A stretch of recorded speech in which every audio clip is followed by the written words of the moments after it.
Okay, we're just talking about some of the guest appearances you made while you were on the Andy Griffith Show, and I want to name a couple more people shows. Red Skelton. Oh yeah, I did Red's show a couple times. I really enjoyed doing his show. What did you enjoy about it? Well, I just, first of all, I enjoyed meeting Red. I'd always been a fan of his.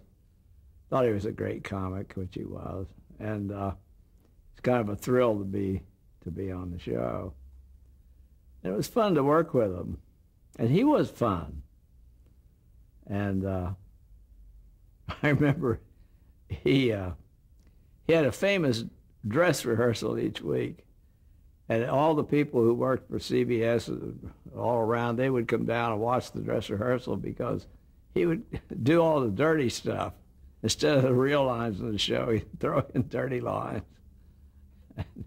He was famous for that. And but he was just fun, and I remember something that he once said. We were sitting there at the reading with the cast and a bunch of people, director and everybody, writers, and he said, "All right, another night, no sleep." So we were walking over to this, that was in the reading room, we were walking over to the soundstage, and I said, he and I, Red and I were walking together, and I said, "Gee, I'm sorry, Red, that you have so much trouble sleeping." And he said, "Oh," he said, "I sleep like a baby, but I don't want them to know it. I don't want them to say, geez, he makes all that money and he sleeps too." Anyway, he was a fun guy. And I remember I told him a joke once. I said, he had a big joke file, gag file. Everybody talked about his library of jokes. And I told him a joke I remembered from an old movie. The guy comes to a small town. He says, "Hey," he says, "can you tell me a good place to eat?" And the guy said, "Yeah, the Palmer House in Chicago." I thought that was cute. So Red said, "I'll use that." And he used it on the show that night. And after he used it, he looked over at me and grinned. Andy Williams. Oh, I worked with Andy a lot. Yeah, I did his show. Did his. You know how I first worked Andy's show? I knew Andy, but I hadn't done his show. We played golf together one time. Somehow we got together in a foursome. I made him laugh while we were playing golf, so he put me on the show the next week. Another appearance you made was on the Joey Bishop Show. Do you remember that? Did you play Barney Fife on that show? I think as I remember, I only did a quick stint on that show, like just a cameo of some kind. Yeah, because you see, the Joey Bishop Show was done right there on our lot, on the Desilu lot. So he had me come over and do something one night.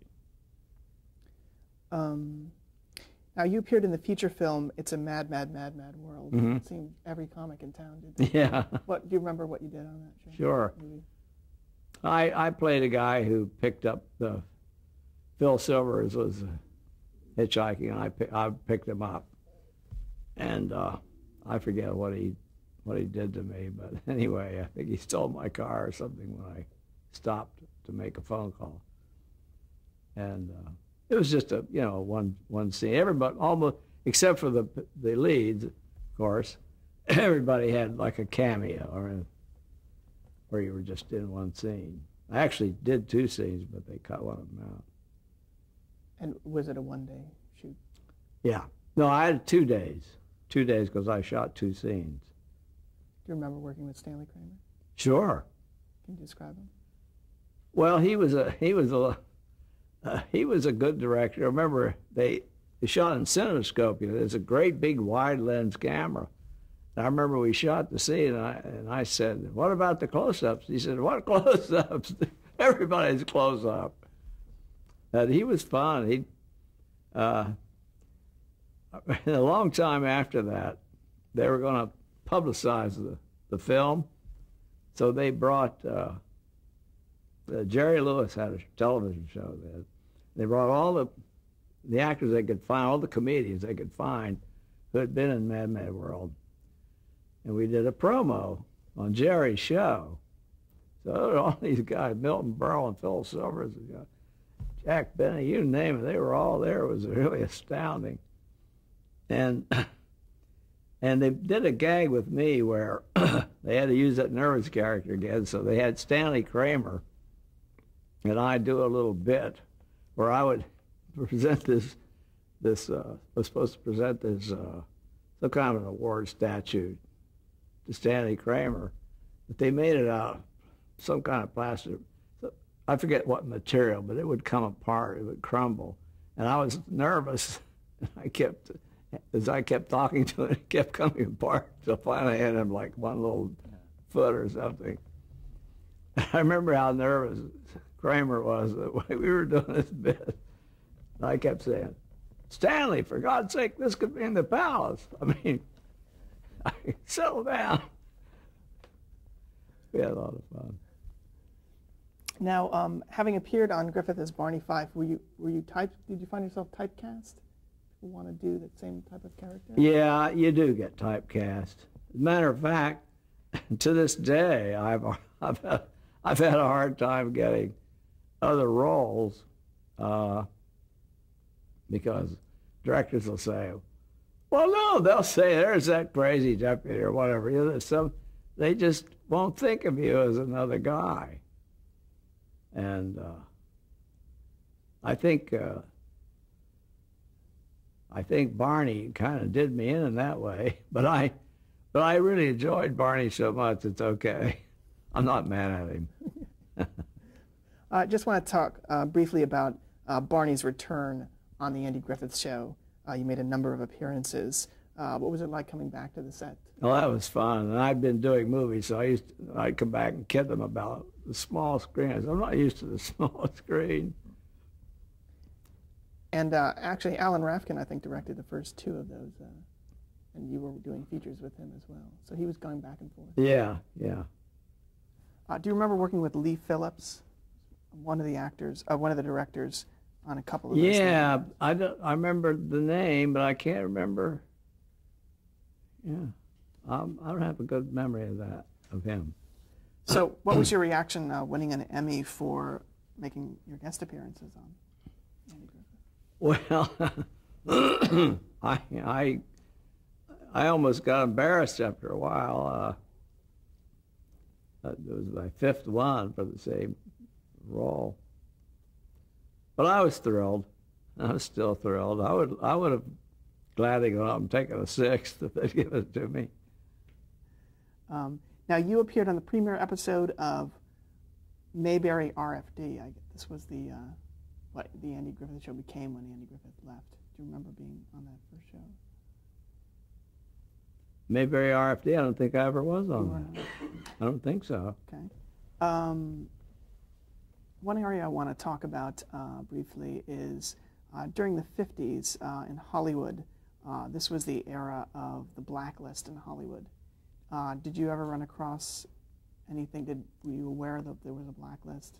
Did it affect you? I was aware of that when I was in New York. Yeah, I wasn't out here then. Yeah, I was very aware of it. Sure. It was a scary thing going on. Yeah. Did you know anybody who was affected by it? Lee Grant. That's how she lost her job on the soap. Yeah, they were kicking people off.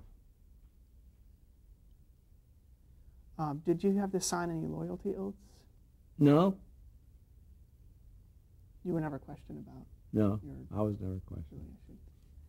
All right, I just want to talk for a second about the appearances you made in Disney films. How did that come about? I don't know. I was doing a play in Chicago, and somebody said, called me up and said, I think you're going to do a Disney. I don't remember who said that. You're in a Disney film. I don't know. So the minute I got back, I got a call from the studio.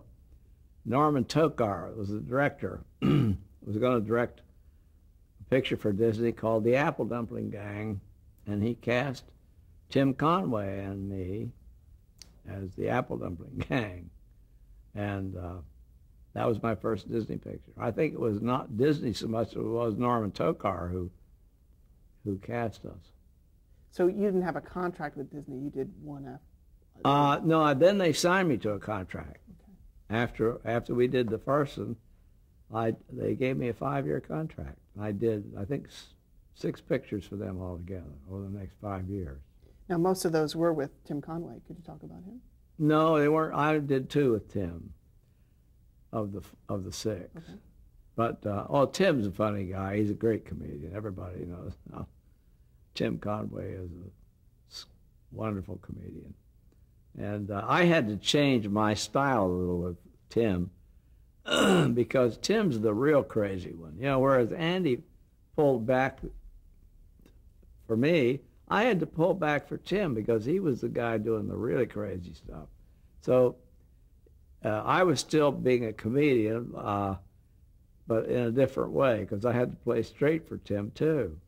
So if you say like in Laurel and Hardy, then I became Hardy for Laurel, and it was a switch for me, and it was fun. I enjoyed that, and Tim is hysterical. Actually, can I step back for just a minute? For the Universal films, you had mentioned you worked with the writers Everett Greenbaum and Jim Fritzl. Mm-hmm. Were you also writing with them? I helped write, yes. You went uncredited? They didn't credit me, no. But I sat with them a lot, yeah, most of the time. And would you offer ideas or jokes? Well, both. Matter of fact, the first picture we did was my idea to begin with, The Ghost of Mr. Chicken. What was the idea? The idea was a guy who was terrified having to spend a night in a haunted house. And I thought, but you know, people love to see me scared. What I wonder, that'd be a great idea. I mean, perfect. And that's how I came up with that. I want to mention one other film, The Incredible Mr. Limpet. You're sort of well known for. What did you think of your animated likeness in that movie? It was great.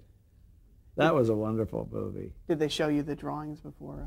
No. When did you saw it with everybody else? Yeah.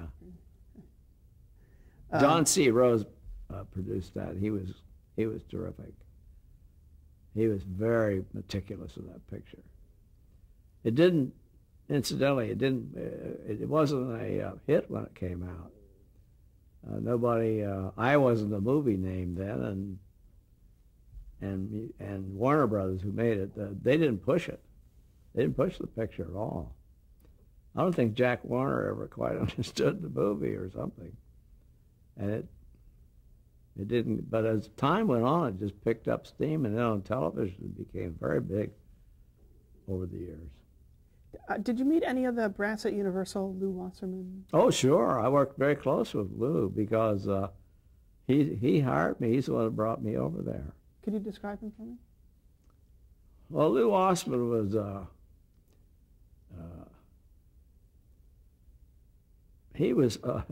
the minute you walked into Lew's office, you knew you were talking to somebody who was successful. I don't know why he had that about him.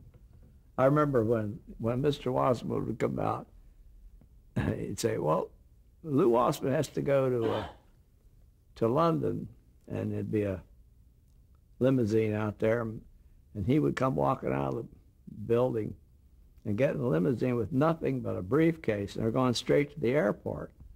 So the reason he doesn't have any luggage with him is because at his flat in London, he has all his clothes there. The same clothes there he has here and in New York. You went, oh, I see. And when you'd visit him in his office, his desk there would be nothing on his desk but his pen. No papers, nothing. Always clean. But if you asked him a question about a script or something, he'd reach, pull a drawer out, come up with it. So when you say you worked closely with him, what was your relationship? Well, I didn't work closely with him. I shouldn't say that, but but he did bring me over, and I would meet with him periodically on different things. I want to talk about the specials that you did after the Andy Griffith Show that were your own specials or one-shots. The first one was the Andy Griffith Don Knotts Jim Neighbors special. Mm-hmm. And then you did quite a few others. These were, a couple of them were directed by Jack Donahue. Do you have any? I'll tell you, that first one we did, the three of us, the way that came about was we decided to get up a nightclub act, and we went to Las Vegas and did. Oh, wait a minute! It wasn't Las Vegas the first time. No, we did Harrah's Club in Lake Tahoe, and the show was a smash. When William Morris came up and saw it and saw how the audience ate it up, they decided to sell it as a special. That's how it got on the air.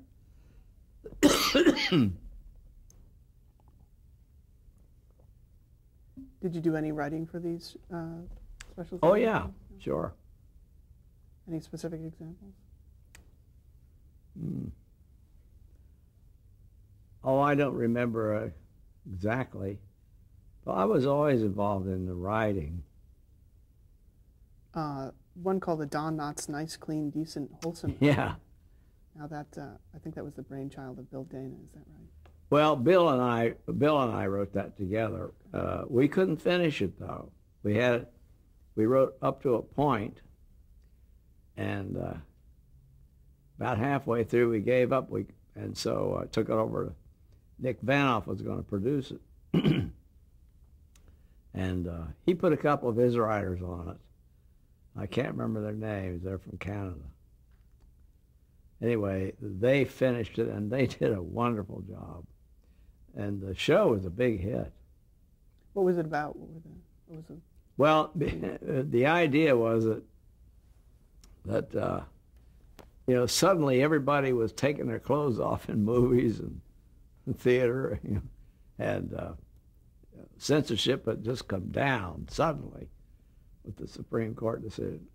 And so we decided the special called the Don Knotts Nice, Clean, Decent, Wholesome Hour. And we did a whole show on how hard a time I had selling it because it was so clean. Nobody wanted to buy it. And that was the whole idea of the show. Do you remember what network that was for? Yeah, that was for CBS. And shortly thereafter, you had your own show, but this was on NBC. NBC. Did CBS offer you a show? No, NBC saw the show on CBS, and they decided to offer me a contract to do my own show, variety show. And then CBS got all upset that they sort of took me away. But I was not a hit because I didn't. Hosting a variety show was not my cup of tea. I didn't know how to do it well. Do you remember what the deal was? What do you mean by deal? Well, what were you on for a certain number of episodes? Oh, yeah. I was. I think it was 22 weeks they gave me. And it was on for the 1 year. Mm-hmm. And why did it end? Because the ratings weren't that good. Yeah. Do you remember some of the sketches you did on the show? Oh, sure. We did all kinds of things. We did a lot of pantomime sketches. I don't know. We did all kinds of sketches. Now, I think mid-season Bob Sweeney came in. Came in because we were having trouble with the material. And Bob, who had become a producer, but he was between things, so he said, well, all right, I'll come in and see if I can help with the writing. And he came in, he made some changes in the writing staff, and then he made some changes in the show creatively, and he did a good job. He improved the show, I thought. But the ratings just never got big enough for them. And also there was tremendous competition that season for variety because everybody and his brother had a variety show. I don't know how many there were on the air. I don't remember, but it was filled with them. Was it Sweeney who added that? It was almost like a sitcom tag. A library sketch. Yeah. We brought in Gary Berghoff, and he was a running character in that. Can you describe him? Well, there was just he and I were the two guys in this library. I don't remember it too well, but we just did a little 10-minute sketch every week in the library. Can you talk about some of the guests that were on the show? Do you remember? Was Andy Griffith on the show? Andy did one show, and I had Juliet Prowse, and I don't know. I had the whole Bridges family once, Lloyd, Jeff, and Bo.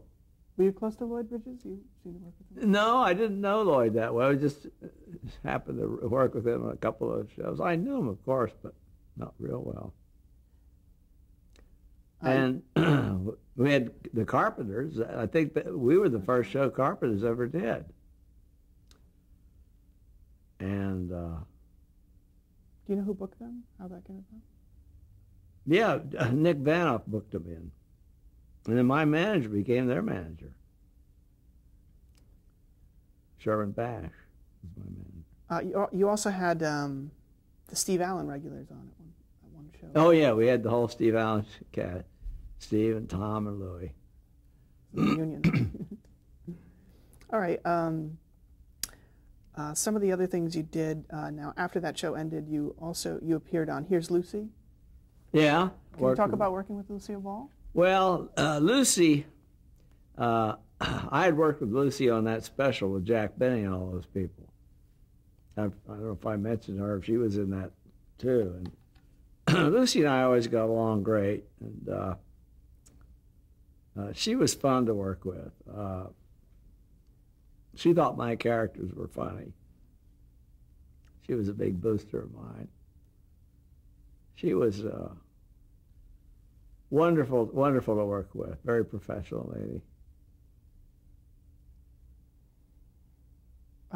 You did quite a few guest appearances in the 70s on variety shows. Mm-hmm. Do you recall any specifically? Oh, gee, I did them all, I think. Yeah. Were you doing... I even went to London and did a number. Oh, really? Did you do... Now, were you in sketches or were you doing monologues? Usually sketches. Yeah.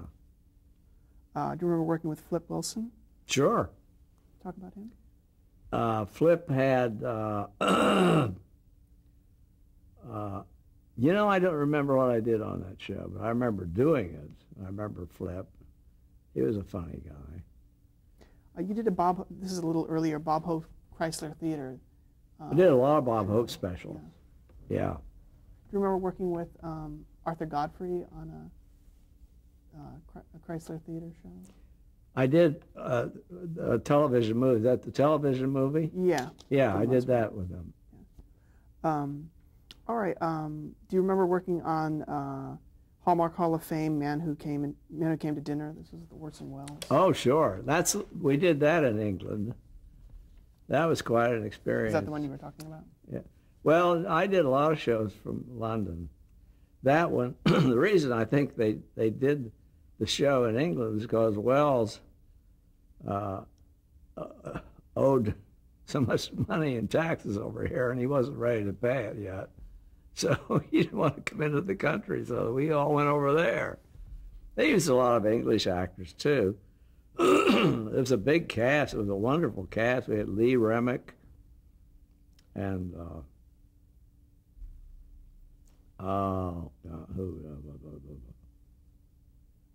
terrible time with names. What was your impressions of Orson Welles? Well, I loved him. In the beginning, I wrote about this. Wells he's a great storyteller, a raconteur, and it kept us laughing, and he's a charming man. But as we got into rehearsal, they realized that Wells had not done this kind of show on TV. He'd been mostly in movies where he had a lot of time to shoot everything. And here they'd shoot big scenes, and he had a lot of dialogue. He started to get nervous as hell. And he got cantankerous then, and began to have a little wine each day, and he was got to be a little rugged. But in the end, it turned out to be a wonderful show, and he did a great job. You did a couple of pilots in the 70s. I want to talk about two of them, Harry and Maggie with Eve Arden. Yeah, I don't remember that show, what it was about or anything. We did it, I remember we did it at MGM. And I remember I got Tom Poston in on that one. He worked in it. But it didn't sell. I have, it was directed by Jay Sandridge. Do you remember? Oh, that's right. Yeah, Jay did direct that. Is that the only time you worked with him? Well, I knew Jay from the Griffith Show. What was his job on Andy Griffith? What was he? I forget his title over there. He worked for the producer. I don't remember what he did exactly. Meaning Sheldon Leonard. Yeah. And then you did a pilot called Piper's Pets. Oh, yeah. Aaron Rubin wrote that. Right. Do you remember what that's about? Yeah, it was about a veterinarian. And it was funny, but it didn't sell either. And it was, you were dealing with Fred Silverman on that one. What happened there? Was it? Well, it didn't sell, and they had me under contract. It was right about that time that the producers at Three's Company wanted me. And I kept after my agents to get a hold of Fred Silverman and give me a release. We kept, day after day, we didn't hear from him. Do you think that was on purpose, or do you think he just? I don't know. I don't think it was on purpose. So one day I just picked up the phone. I called him in New York myself. I didn't know him, but he didn't answer. But the next day he gave me a release. So how did you come to be cast on Three's Company? I don't know. They just decided they wanted me to. Norman Fell was playing the landlord, and they were going to put him and and the one who played his wife. They're going to put them in a series of their own, and they needed a new landlord, so they thought of me. Okay, we're going to pick up with that on the next. Okay.